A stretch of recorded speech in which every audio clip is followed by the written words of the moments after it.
नमस्कार प्रेक्षकांनो, तारिणी मालिकेच्या या आजच्या भागामध्ये मात्र इकडे खूप जबरदस्त आणि भयानक ट्विस्ट पाहणार आहोत. हो प्रेक्षकांनो, जे आपण सर्व लोक ज्यांना जास्त डॅसिंग अशी ऑफिसर समजत होतो आणि गुन्हेगारविषयी खूप मोठी अशी गुन्हेगार हादरतात अशी ही ऑफिसर समजत होतो, पण हिने मात्र पद्मिनीकडून 4 करोडची लाच घेतलेली आहे.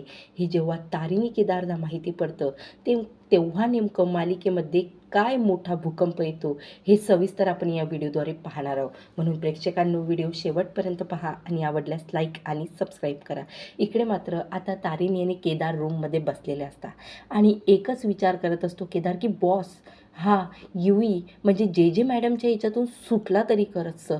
असं काय झालेलं आहे की ज्यामुळे आता जे मॅडमनी स्वतः त्याला सोडून दिलं.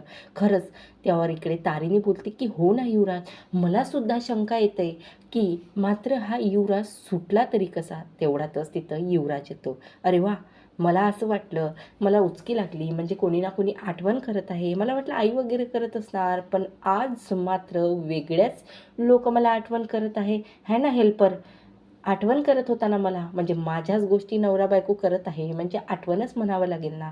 त्यावर आता इकडे तो तारिणीला आता धमकावते आणि बोलते की हे बघ तारिणी, मी कसा बाहेर आलो याचा तू विचार करू नको, पण मात्र आता माझ्या वाकड्यात जाऊ नको, नाहीतर हा युवराज खांडेकर खरंच काय चीज आहे ना हे तुला नक्की दाखवणार. तेव्हा केदार बोलतो की आता केदार काही बोलणारच. तेवढ्यात तिला आता तारिणी त्याचा हात पकडत अडवून ठेवतो. तर इकडे आता युवराज निघून जातो. तेवढ्यातच कॉल येतो, तो म्हणजे आता कत्रीचा इकडे तारिणीला. तेव्हा आता तारिणी लगेच दरवाजा बंद करतो आणि कत्रीचा कॉल घेते. त्यावर आता इकडे कत्री बोलते की बॉस, मला तुझ्याशी काहीतरी महत्त्वाचं बोलायचं आहे. युवराज सुटलेला आहे. त्यावर आता इकडे लगेच तारिणी बोलते की हो, आज सकाळीच तो घरी आला आहे आणि मात्र घरातील वातावरण सर्व काही आता वेगळंच झालेलं आहे. त्यावर आता कत्री बोलते की बॉस, मला काही इम्पॉर्टंट बोलायचं होतं तुझ्यासोबत. तुला माहिती आहे युवराज का सुटला? हे मला माझ्या एका खबऱ्याने सांगितलेलं आहे. आणि का सुटला? त्यावर आता इकडे लगेच तारिणी बोलते का सुटला, पण मी असं फोनवरती तुला नाही सांगू शकत. तू लवकर आपल्या आश्रमात ये. तर त्यावर आता तारिणी इकडे मात्र आश्रमात जाण्यासाठी निघते. त्यावर आता पद्मिनी बोलते काय झालं, कुठे चालली जोडी? मोठी सून आहेस ना तू या घरची, मग चल लवकर माझ्या मुलासाठी हे जेवण बनव. त्यावर आता मात्र इकडे तारिणीला आश्रममध्ये सुद्धा जायचं असतं आणि पुन्हा नेहमी काही कामानिमित्त बाहेर जायचं, तर या पद्मिनीने तिला खूप सारे कामं दिलेले असतात. आता ती सर्व कामं आटपून सरळ जाते ती म्हणजे आश्रमात. तर इकडे जेला याबद्दल काहीही माहिती नसतं की टीम तारिणी भेटलेली आहे. तेव्हा आता गेल्यावरती इकडे मात्र कत्री आणि लगेच फातिमा बोलते की बॉस, आम्हाला तुम्हाला काही सांगायचं आहे. तुम्हाला माहिती आहे का युवराज खांडेकर का सुटलेला आहे? त्या युवराज खांडेकराला सोडवण्यासाठी ती जी काही पद्मिनी दयानंद खांडेकर आहे तिने 4 कोटी जे मॅडमला दिले असा मला माझ्या खबऱ्याने सांगितले आहे. आणि सांगितलंच नाही तर हा व्हिडिओसुद्धा त्याने शूट केलेला आहे. त्यावर मात्र इकडे आता हा व्हिडिओ शूट केलेला आहे म्हणून आता लगेच कत्रीच्या मोबाईलमधला जे मॅडमनी खरंच लाच घेतली का हा व्हिडिओ बघते. आणि तेव्हा मात्र इकडे तारिणी आणि केदारला आश्चर्याचा धक्का बसतो. तेव्हा आता इकडे लगेच फातिमा बोलते की बॉस, ये तो हम तो इस जे मैडम को कुछ अलग ही समझ रहे हैं और ये तो अलग ही है, क्या करे, क्या किया जाए अभी. त्यावर आता इकडे तारिणी लगेच आता जे मॅडमला कॉल करणार. तेवर जे मॅडम आता तिथं जिथं तारिणी टीम आता आश्रमात उभी असते तिथं आता उभी राहिलेली आहे.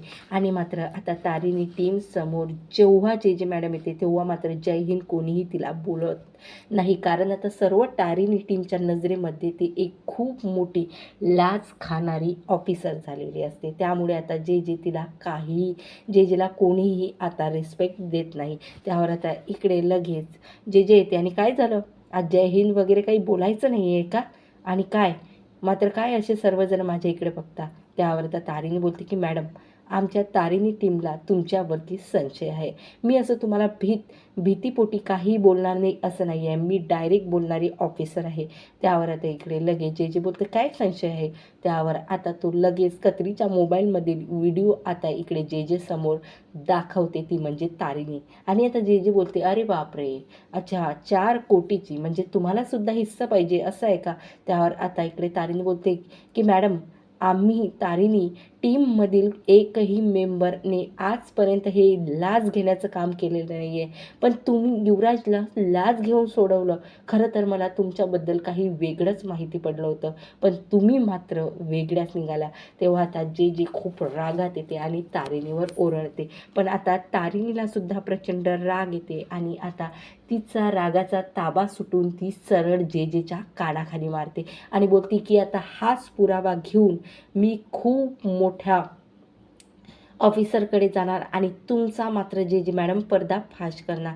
त्यावर आता इकडे जे बोलते की तुला जे करायचं ना तारिणी ते तू करू शकतो, कारण जे करते ना तेच, जे बोलते ना तेच करते असं बोलत आता जे निघून जाते. त्यावर आता सर्व तारिणी टीमच्या लक्षात आलेलं असतं की हे जे काही 4 करोडची लाच घेतलेली आहे हे प्रकरण खरं आहे. आणि त्यानंतर आता पाहणं खूपच रंजक आहे की तारिणी आणि केदार आणि हे संपूर्ण तारिणी टीम नेमकं आता या जेच्या विरोधात काय आता कंप्लेंट करणार आहे. तर बघत राहा माझ्या चॅनलवरती तारिणी मालिकेचे आजचे जबरदस्त भाग. धन्यवाद. जय गजानन.